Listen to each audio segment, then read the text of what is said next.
the function is reflected. Okay, think about this. If it's A, it's outside the radical, it has something to do with it vertical. Is it going to be reflected across the x-axis, or is it going to be reflected across the y-axis?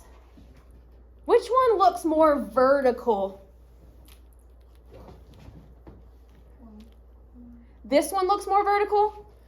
Or this one looks more vertical? This one, right? But this one's being reflected across the x-axis, okay? So like if this is the x-axis, I'm reflecting vertically that way, okay? So I wanted to give you the visual of that. So this is going to be reflected across the x-axis. I know it's a vertical reflection, and it kind of sounds opposite, but it's being reflected over the x if it's vertical, okay? Carter, I need you to sit up, okay? So I know you're with me. Okay.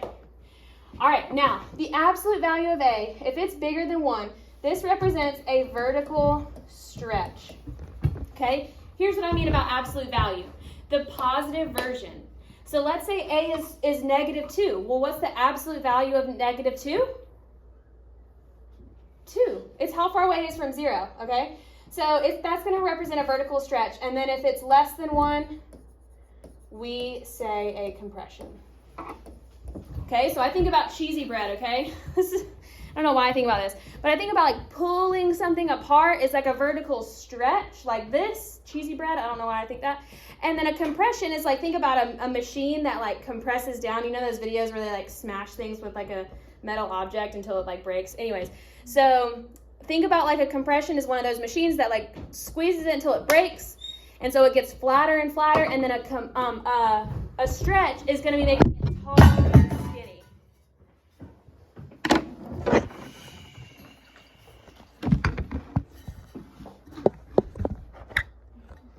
Awesome. Okay, let's go through all these transformations and name the endpoint, okay? It didn't tell me to name the endpoint, but I want you to. Number 1, we can't start until we find the endpoint, okay? What is going to be the endpoint here? 2. 7, 2. I need 2 numbers, okay? I'm going to let somebody else do number 2 since Annie did number 1. What's the endpoint in number 2? 4 and negative. 4 and 1. 4 is A. What's next to the x inside the radical? It's invisible. Invisible. Oh, 2. Invisible. What? The y is negative 1, but what's the x value for the endpoint? Negative 1. Not 1. It's going to be 0, okay? If there is nothing inside the radical except for x, that means your h is 0. There's no horizontal shift. It doesn't go left or right. It just stays put. Now for 3, what's the endpoint for number 3? 0 and 3. Okay, there is something inside though. Oh, yeah. And remember, you're going to swap. Have I said this yet? Swap h, keep k. No. I haven't said that. Woo! Okay, surprise. You're going to swap h and keep k in order to find that point. So if we swap h, we want to make this negative 3. And then the k out to the side is really plus 0, so this would be negative 3, 0. Okay? Swap h and keep k. Now, what's my endpoint for number 4? Negative. Swap h, keep k. So swap the positive 3 to be negative. Keep the sign of k, which is, in this case, 0. Keep the sign of 2, which is positive 2. See how we swapped negative 7 to make 7? Mm-hmm. And so you'll swap h and you'll keep k. Now, number 4, what's the x value going to be? Jackson, help me out. Is it going to be negative 2 or 2? 2. 2, comma, negative 6. All right, so that is the endpoint. Swap h, keep k. That's where the graph starts. Now let's go through some transformations. Number 1 has 2 transformations. Number 2 has 2 transformations. Number 3 has 2 transformations. But number 4 has 3 transformations, so we'll have to go through and name all those. Okay, so number 1, I'm going to get 4 different people. Jackson, help me with the last endpoint. Annie's, help me with some. Tanner, can you help me with the transformations for 1? Let's see. Sophie, help me with the transformations with 2. And I'll kind of guide you through it, okay, so don't stress. Katie, Shell, will you do 3? And Gideon, will you do 4? Okay, I'll guide you through it, so don't stress. Number 1, Tanner, the negative 7, it's opposite day, inside the radical. Is this horizontal or vertical? Horizontal. Horizontal. Shift. Left 7 or right 7? Right 7. Right 7. Horizontal shift, right 7. And we'll see this on the graph, guys, so don't worry. I'll show you exactly what this means. Next, Tanner, we have out to the side, we have a vertical shift. Up or down 2? Up 2. Up 2, exactly. So see how on the inside it's opposite day, right? Instead of -7 normally means left, but at this time it means right. All right, and then up 2. Same stuff on the outside as always. All right, number 2 was Sophie. Yeah. The 4 is going to be a vertical. Is it going to be a stretch or a compression? The number 4. Is it bigger than 1 or smaller than 1? Stretch. Stretch. Okay, so a vertical stretch, and you'll say by 4. Vertical stretch by 4. Next. Sophie, what does the -1 outside of the radical do? It's not opposite day, so Correct.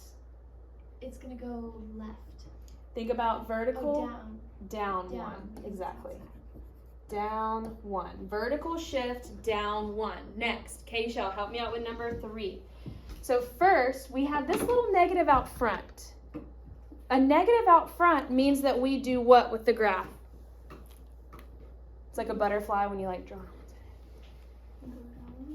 Okay, so we call that a reflection. Now, do you remember when I said reflection over the, what is this axis called, the horizontal one? The x-axis.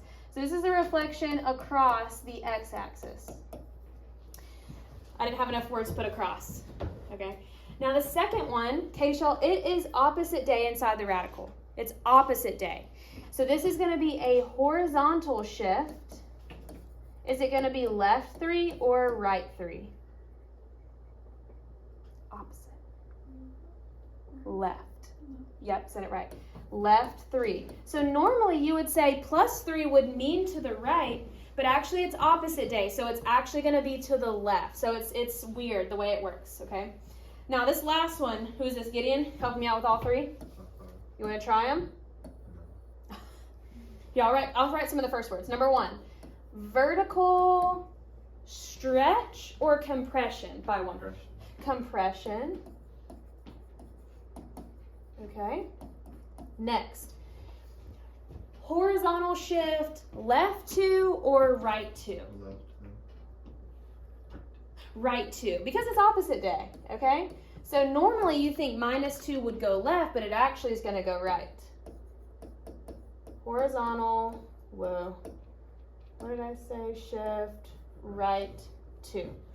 Okay, lastly, the -6, not opposite day for him. Horizontal, vertical shift, left 6.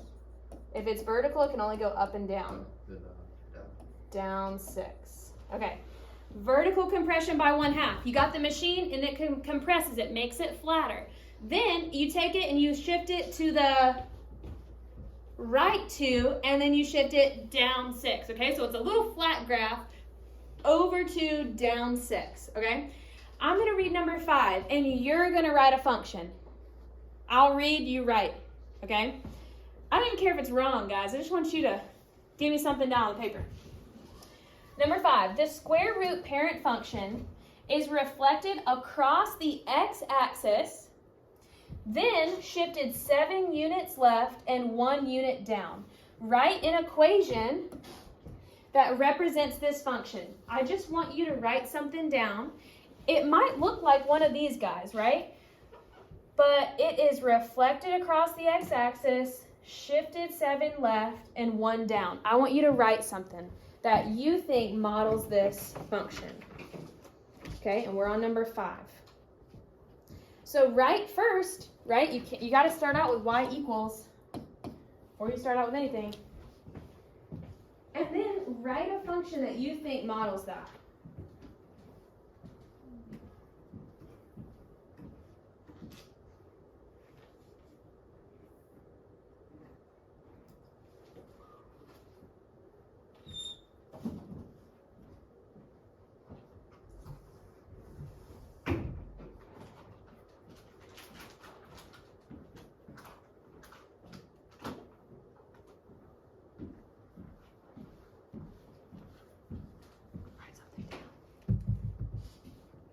Start with 4 equals.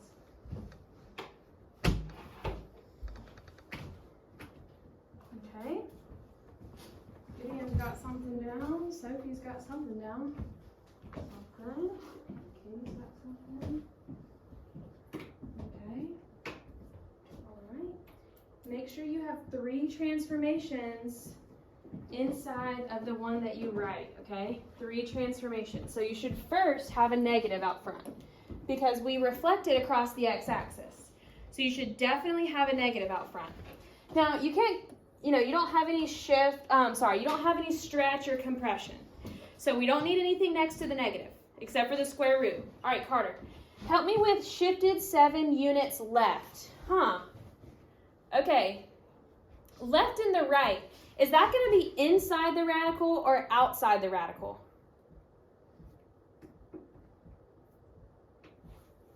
Horizontal shift right 7. Where's the 7? Inside the radical or outside? Inside. Inside. So if I have shifted 7 units left, I need to have x and then minus 7 or plus 7. It's opposite day. Minus. Opposite day. Plus. Plus 7. So you want to have a negative out front, the square root of x plus 7, and then 1 unit down. Minus 1. Outside the radical. Outside the radical. Okay, does anyone have this exactly on their paper? Okay, I kind of thought we might have a few, might have just a little bit wrong. I either think you missed the negative out front, you thought this was minus 7, and then I think everybody got the minus 1 for the most part. Okay. So what we're going to do now is, question? Can I go to the bathroom? In just a minute. All right, we're going to do 4 problems with graphing. Now that you know how to transform a problem, we're going to graph. Okay? So everyone go to Desmos really quickly, and we're going to go ahead and start the first one together. Okay? I need your fingers to be awake, all right? And your computer to be awake. Is it dead? I think I charge it every night. Okay, good. All right, the first thing that I want you to type in is I want you to follow my lead on the screen. I want you to type in the parent function. So I want you to type in the square root of x. So everyone have this on your screen. Everyone have this. And like change the color. So see how you can change the color right here? Let's see, how do you do that? You go to gear, you press the color, and you can make it like green. Okay? So I have a green line right here as the parent function. Now go to the second line, and now I want you to type in the first function that we're going to graph, the square root of x plus 5. Please recognize that the square root of x plus 5 is different than the square root of x plus 5. What? I just said the same thing, but you see how they look different up there? And look at this. They're all 3 different lines. Okay? So the black one and the red one are different. I do not want the red one right now. I want the black one. Okay? And you can go through and change your colors. Like if you're like, I want to be bright and sunny. Maybe, I don't know how you get another color besides these. Blue. Anyways, so you can change the color, but again, we don't need the blue one right now. All we need is the green and the orange. So you need to have 2 functions graphed right now. Carter, you got 2? Okay, go ahead and graph them. And I have it right up here. So a lot of people were messing up about the plus 5. Now, what's the difference between the green and the orange? Just tell me out loud. One's up higher than the other. One's up higher than the other. Well, how much further up is it? 5 units up. So that's what a transformation is. It takes it literally from where it began at the parent function, and then it transforms it. So we're going to go over here. We're going to identify its key characteristics. The way we do this is I want you to go to the settings gear and then press the table for the function that we're trying to graph. And I want to get all of these values onto our graph. Okay?